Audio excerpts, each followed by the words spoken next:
বিএনপির চেয়ারম্যান হিসেবে দায়িত্ব নিয়েছেন তারেক রহমান। শুক্রবার রাতে স্থায়ী কমিটির জরুরি বৈঠকে সর্বসম্মতিক্রমে তাকে এই দায়িত্ব দেওয়া হয়। পরে দলটির মহাসচিব মির্জা ফখরুল ইসলাম বলেন, দলের গঠনতন্ত্র অনুযায়ী তারেক রহমানকে চেয়ারম্যান ঘোষণা করা হয়েছে। আরও জানাচ্ছেন সবুজ মাহমুদ। বিএনপির ইতিহাসে গুরুত্বপূর্ণ এক সন্ধিক্ষণ। দলটির প্রতিষ্ঠাতা শহীদ প্রেসিডেন্ট জিয়াউর রহমানের উত্তরসূরি তারেক রহমান আনুষ্ঠানিকভাবে বাংলাদেশ জাতীয়তাবাদী দলের চেয়ারম্যান হিসেবে দায়িত্ব গ্রহণ করেছেন।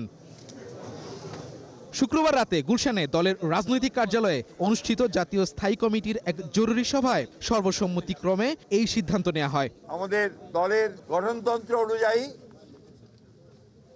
দলের ভারপ্রাপ্ত চেয়ারম্যান জনাব তারেক রহমান চেয়ারম্যানের দায়িত্ব গ্রহণ করায় সন্তোষ প্রকাশ করেছে। আলহামদুলিল্লাহ। বেগম খালেদা জিয়ার মৃত্যুতে শূন্য হওয়া চেয়ারম্যান পদে গঠনতন্ত্র অনুযায়ী তারেক রহমানের দায়িত্ব গ্রহণের বিষয়টি চূড়ান্ত হয়। চেয়ারম্যান দল পরিচালনার ক্ষেত্রে যেন সফল হতে পারেন সেই জন্য সবাই দোয়া করেছে। তারেক রহমানের রাজনৈতিক পথ চলা দীর্ঘ প্রায় 4 দশকের। 1988 সালে তৃণমূল পর্যায়ে বিএনপির রাজনীতিতে তার আনুষ্ঠানিক যাত্রা শুরু। 2002 সালে তিনি বিএনপির সিনিয়র যুগ্ম মহাসচিব হিসেবে নিযুক্ত হন। 2011 সরকারের সময় গ্রেফতার, কারাবাস ও নির্যাতনের অভিযোগের পর 2008 সালে তিনি দেশ থেকে বাধ্য হন।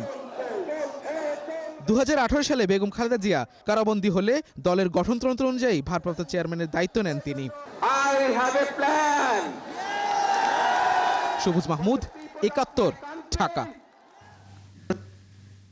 তারেক রহমানের চেয়ারম্যান হওয়ায় বগুড়ার মানুষের প্রতিক্রিয়া জানাতে আমাদের সাথে যুক্ত হচ্ছেন সহকর্মী এস.এম. আবু সাইদ।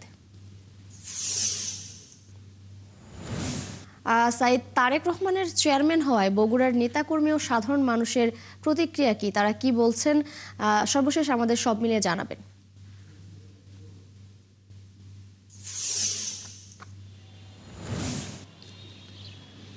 তৃষা, আপনাকে ধন্যবাদ। যে বিএনপির ভারপ্রাপ্ত চেয়ারম্যান জনাব তারেক রহমান দলের চেয়ারম্যান নির্বাচিত হওয়ায় বগুড়াবাসী সহ উত্তরাঞ্চলের মানুষ কিন্তু অনেকটাই খুশি, তারা আনন্দিত এবং সেই সাথে অনেকটাই হতাশ হয়েছেন যে তার 2 দশক পরে বগুড়ায় যে সফর হওয়ার কথা ছিল সেই সফরটি নির্বাচন কমিশনের সিদ্ধান্ত অনুযায়ী বাতিল করায় সাধারণ মানুষের মধ্যে এক ধরনের হতাশা লক্ষ্য করা যাচ্ছে। আমরা যেটা কথা বলে জানতে পেরেছি যে বগুড়াবাসী আশা করেছিল যে জনাব তারেক রহমান 2 দশক পরে বগুড়া সহ উত্তর অঞ্চলে সফর করবেন। হাজার হাজার মানুষ তাকে এক নজর দেখার জন্য তারা কিন্তু উৎসব মুখর অবস্থায় অপেক্ষা করছিলেন এবং সেই সাথে বাংলাদেশের মানুষের ঐক্যের প্রতীক আপসহীন নেত্রী বেগম খালেদা জিয়ার আত্মার মাগফিরাত কামনার জন্য তার সন্তানকে সাথে নিয়ে বগুড়াবাসী এখানে একটি গণদোয়ার আয়োজন করেছিলেন। আগামী সোমবার সকালে এই গণদোয়ায় অংশগ্রহণ করার কথা ছিল, কিন্তু যেহেতু বিএনপির চেয়ারপারসন বেগম খালেদা জিয়ার এই গণদোয়ায় নির্বাচন কমিশনের পক্ষ থেকে বাধ্যবাধকতা থাকায় দলের পক্ষ থেকে সেই প্রোগ্রাম স্থগিত করায় অনেকটাই হতাশ হয়েছেন বগুড়াবাসী। তবে তারা আশা করছেন যে দলের চেয়ারম্যান খুব দ্রুত সময়ের মধ্যে বগুড়ায় আসবেন এবং বগুড়ার সাধারণ মানুষের সাথে কথা বলবেন এবং বগুড়ার সাধারণ মানুষের দুঃখ দুর্দশার খোঁজ খবর নেবেন, এটা কিন্তু তারা আশা করছেন।